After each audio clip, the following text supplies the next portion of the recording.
Okay guys, we got a short walnut log on the deck today. It's only about 3 feet long, but pretty good diameter. I want to say it's around 20 inches. We ended up cutting this one a little high because there was some barbed wire running through it. We had the opportunity to get quite a few trees where a power line is going through, and they were just going to shred these trees, so we thought we'd try to save as much of the good trees as we could.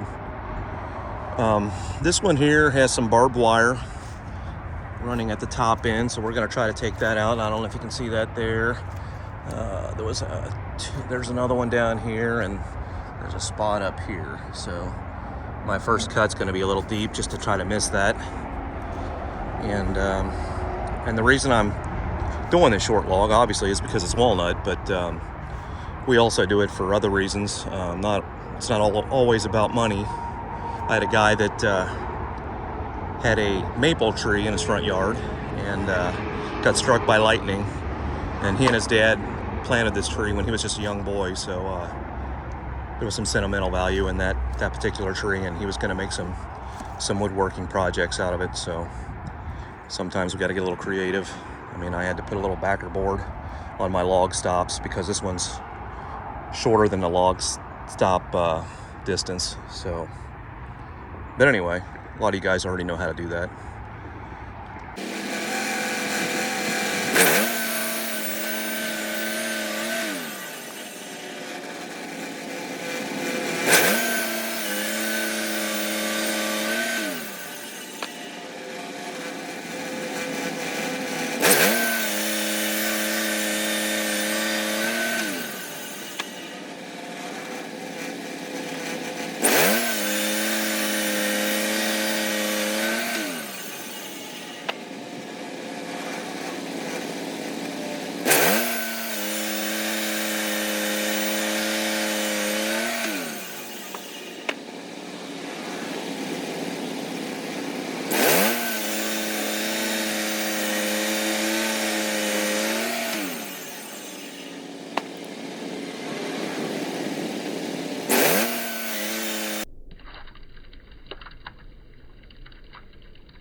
Okay, here's the log that had the barbed wire going through it. It's only about 3 foot long. I would say the slabs are about anywhere from 12 to 20 inches wide. So, did pretty good for saving the log.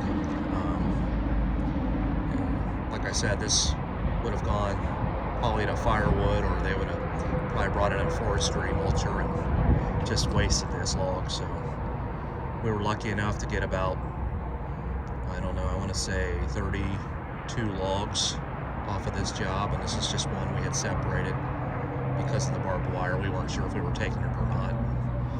I'm glad I decided to load it, so it turned out great. All right, thanks for watching.